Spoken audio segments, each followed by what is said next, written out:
Sukad ko nakamatngon og buot, kumon ginana kong mabati ang reklamo sa mga katawhan, labi na sa mga ginikanan, lisod kayong kinabuhi karon. Pirmi gina karon, hapit na lang ko namatay, maurag yapoy istorya, lisod kayong kinabuhi. No? Kamoron, hayahay yung kinabuhi o lisod? Maulagi na, hangtod na lang ta mamatay, lisod lang gyapon. Gikas pagkatao, lisod, hangtod mamatay, lisod. Ngano man, tungod kay ang atong kasing-kasing wa muliwat sa kasing-kasing ni Jesus ug sa kasing-kasing ni Maria. Kana ra gyud rason unsa may kasing-kasing ni Jesus o kasing-kasing ni Maria, puno sa gugma. Na ay gugma ba? Niya kining gugma, matod pa ni San Juan, gikan gid ni Ginoo. Dili ni gikan nato. Niya human, gikan sa Ginoo, niya nato, maunang kamao sa tang higugmas uban. Pero kung ang ato na ganing higugmaon, mauna ang atong kaugalingon, kapoy kayo. Kaning atong kaugalingon, kapoy kay ni higugmaon. Pero ang imo ganing silingan mo imong higugmaon, gaan. Sige ko na be, lingiya imong tupad na kumusta man ron, kinsa may imong gihigugma, silingan o imong kaugalingon. Silingan, wa ka mangaway sa silingan, wa ka ng libak, wa nimo apikiha imong silingan sa agianan, wa nimo parkingi ang agianan sa imong silingan kanang karsada.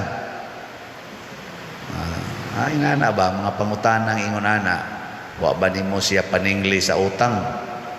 Silingan na nimo. Imo ba siyang kitabangan sa iyang mga problema? Wa ba nimo siya sawaya? Wa ba nimo siya tamaya? Kana silingan ko na nimo. Pero musugod na gani kag kasuko sa imong silingan, sugod na kag tamay, siguro na gid nimo ang imong kaugalingon, mubugat dayon ang kinabuhi. Bugat yun. Labi na gyud musugod na kagkasuko, nga himuon dayon nimong pagdumot, bugat ang kinabuhi. Mao na daghan kay karon nga stress, ana kapoy, ang uban nagdepresyon, kapoy. Mao na matod pa sa atong unang pagbasa, gipahinumduman ang mga Israelita nga gipili mo sa Ginoo dili tungod kay maayo kaayo mo, di sad tungod nga kamoy pinaka buutan, di sad tungod kay kamo mo'y pinakadaghan, kung dili tungod kay gihigugma mo sa Ginoo. Kani manggong gugma, di man ni nato madiktaran. We cannot dictate love. Tanawa di ba mo ingon ang uban, ang gugma buta. No. Kaya maglibog man ka nga nung nahigugma mo na siya ning tawhana nga manuyupay man eh. Nya kabuutan niya. Kamaayos iyang kinabuhi. Nga nung igambol man niya aning iyang kinabuhi. Pero gimo siyang tambagan, palibagbag lang mingon lang, I love him man. I love him man. Ana, may magkamoy mo tipon, mo ana dayon. May magkamoy magtipon, yung mga yung ginikanan sus, magkwintas yung kag problema ana inday. May magkamoy mo tipon, I love him man. Ana, gabuang mangga ka, bahalag nga lang kunyog buang, I love him man. Di ba? Ang sawan, sakto. Kamo, wapa mo mabuang sa gugma. Wa mo mabilong aning nabuang sa gugma. Kana bang badlongon ka ba? Nya di lang yapong kapatuo kay pakabuang karon daghan Pero dunay duha ka klase sa gugma mga igsoon. Ang gugmang tawhanon ug ang gugmang Diosnon. Ang makaparelax nato mao ang gugmang Diosnon, dili ang gugmang tawhanon. Nya unsa may kalainan ani mga kalainan aning duha ka gugma? Ang gugmang Diosnon kanunay gid nang nakasentro sa kabalaan sa kinabuhi. Mao bitang gitawag og Sacred Heart. Ngano ang Sacred Heart man? Kay ang gugma nga naas kasing-kasing ni Maria ug ni Hesus pulos gyud way mansa sa sala. Kanang tinuod yung gugma di gina gustog sala. Gani mahadlok gina nga makasala. Pero ang gugmang tawhanon bahalag makasala basta malipay lang ko. Nana ba di mo care ang gugmang tawhanon. Ang giapas sa Dios gugmang tawhanon malipay lang ko. In kasala man gud na lipay man ko. Mo nandoon na tayo panultihon. If you feel, if you like it, just do it. Oh. Lipay man ko aning suyop. Suyop ko. Ako maning kalipay. Lipay man ko aning puyo-puyo. Ako maning kalipay. Ay ko ninyo hilabti. Nahigugma man ko ani. Lipay man ko aning same-sex union. Ako maning katungod. Ay ko ninyo badlunga. Ana, bisag man ka, sala man na. Oh. I don't care. Ana, ano? Nganom dig makasa. Kasus maimpirno gyud ka tuom kag impirno. Naon bitaw nato ngabay impirno. Basig kamo pay maimpirno. Ana, ay lang kunyog hilabti kay ako ning kalipay.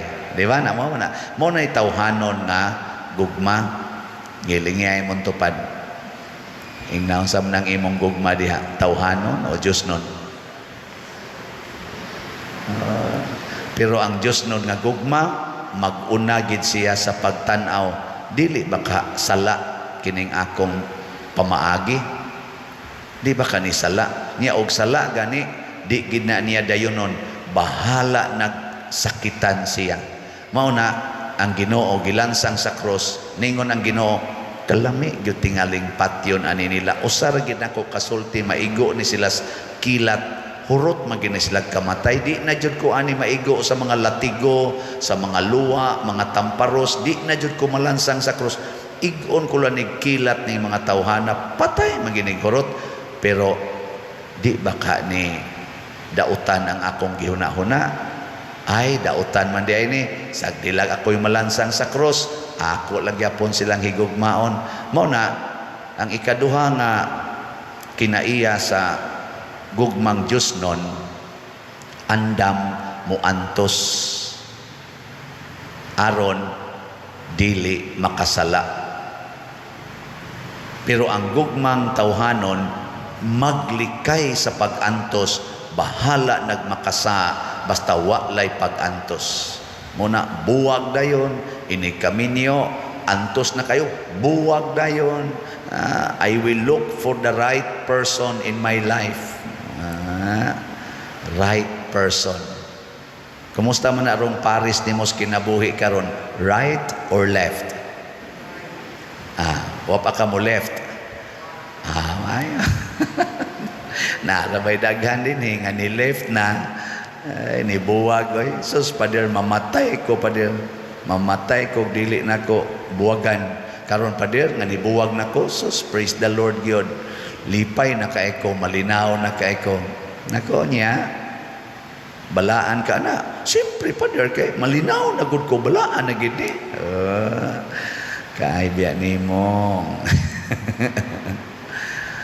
So anda mo antos ang gugmang Diosnon. Nya dayon ang lain pagyud nga daghan man kay kalainan no, pero ang lain pagyud kalainan sa gugmang Diosnon kay kanunay nga nagtan-aw sa paghatag or kanunay naningkamot sa paghatag og kalipay sa iyang gihigugma. So kaning gugmang Dios non gawas nga maglikay sa sala, anda mo antos ang iyang purpose tagaag kalipay ang iyang gihigugma. Kinsa ninyo dinhing mga asawa nga ang inyo radyong gihunahuna ang kalipay sa inyong bana, taas ang kamot. Naiusa risgada kay tanang ni isa. Congratulations. Kinsa dinhing mga banaha ang imo radyong gihunahuna ang kalipay ragyod sa imong asawa. Tas kamot. Pulos mga buangon. Kinsa dinhing asawaha ang wa gyud kayaw-yaw sa iyang bana sukad masukad pagminyo nila ta sa kamot. Tanawa nganong nagyaw-yaw man ka kay ang imo namang kalipay ang imong gihunahuna. Mao na. Sa laktod pagkasulti wa pagyud mo haom ang atong kasing-kasing sa kasing-kasing ni Jesus. Bisag kining pari dali kay magyaw-yaw kining naghumili. Jesus. Mao nang wa gini kalipay usay ang naong ani bugat pas galingang bato. Ningon man Ginoo kanang ang mga buangon kanang skandal hikti ra go nagalingang bato ihog ngadto sa dagat aron mamatay na. Bugat man ko ng galingang bato kining nagwali na gini panahon nga ang naong ani bugat pas galingang bato ngano man kanunay mang nagyaw-yaw. Nganong magyaw-yaw man ta kay atong ipamugos ang atong gusto kay nagtuo ta nga kun tumanon ang atong gusto malipay ta. Ang Ginoo dili ingon ana kay bawsa nga ang iyang gusto makalipay nato. Pero kung magtuman kita sa atong gusto, di ta niya pugnan. Andam siyang magantos, aron lang ta malipay. Bahala na ning atong kalipay ug mosangko sa kadaot, basta malipay lang ta. Lingiyay mong tupad ing na gusto ko happy ka.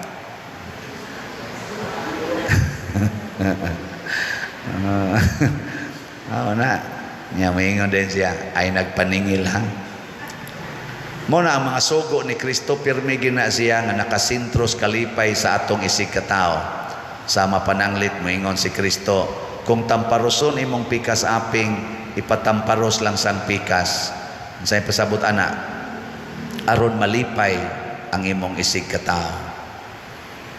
Kung kamo magpahulam ayaw na mo paningil og bayad, malipay ang imong isig katao. Ibaligya ang tanan imong katigayunan ug ang halin ihatag ngadtos mga kabos. Mao yapon kalipay sa isig katao. Pasaylua sila kapituan kapito. Kana inig pasaylo nimo sa imong isig katao, lipay ang isig katao. Di ba? Unsa pagilaing sugo ni Hesus?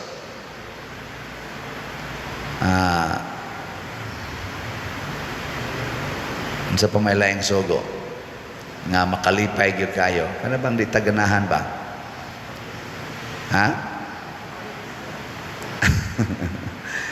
pagpakamatay para sa imong isig katao.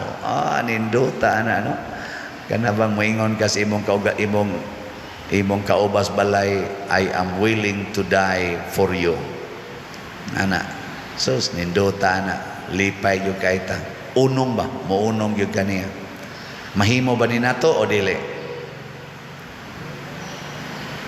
Ang sa inyong paminaw, mahimo, dili? Daghan ang nakapruiba nga mahimo. Ang pinakarisin karon natong handom, Bishop Chopilo Camomot, San Vicente Ferrer, Pedro Calungsod, Lorenzo Ruiz, St. Francis, Mother Teresa, porti ng daghana, San Roque, San Isidro, gipang buhat ni nilang mga butanga. Nya, nahimo ba? Yes. Naagani mga buangon kayo sa mga San Pablo, St. Ignatius of Loyola, San Agustin, mga self-centered kayo nga mga tao, pero pagdawat nilang Kristo, pagpasod sa ilang kinabuhi, porti na gyud nila, liwat na gyud kay sila ni Kristo. Ang ato lang dayang buhaton mao ang pagpaubos. Matod pa ni Kristo, sundan ninyo ako kay ako mapaubsanon sa espiritu. Humble down. Kanabang moangkon ta, we are not in control of this life. Wa gid tay mahimo kun way Ginoo. Muna pasudla ang Ginoo diha nimo, everything will become happy. Kani bitang ato dinhi mga proyekto, makaingon kita pagkadagko aning projeka o kantidad 35 million ang atong kumbinto, di apa diri palitonon o madaba ni 70 million pastilan kadagkoan. O gato gining hunahunahon na kita gimuhimo ani di mada mas stress ta, mamatay na lang tingali ta. Pero kung moingon ta usa ta kasimbahan, ang kabubuton sa Ginoo mo'y matuman nya kinsa tong mutuman sa kabubutos Ginoo malipay, mag-anam dayon tagka-relax. Muna matud pa ni Hesus, gitago ni sa amahan, gililong sa amahan ngadto sa mga maalamon ug sa mga makinaadmanon ug mga dungganan. Kay kaniman kong mga maalamon ug mga makinaadmanon, center kay na sila sa ilang kaugalingon, dili sa uban. Magsunod na sila sa ilang kinaadman, dili sa kinaadman sa Ginoo. Munang ma-stress gyud, kapuyon gyud, mag-depression gyud. Muna iampo nato nga ato mga leaders mosunod untas Ginoo. Nya kita sa dinhi sugod karon sundon gyud nato ang Ginoo, pasudlo nato sa atong kasing-kasing, ug ang Ginoo nay magbuot unsay bation sa kasing-kasing, unsaon paghigugma, kinsay higugmaon, ug hangtod kanusa higugmaon. Ang Ginoo gi atong sundon, ha. Sige, manindog na ta kadtong mahigugmaon.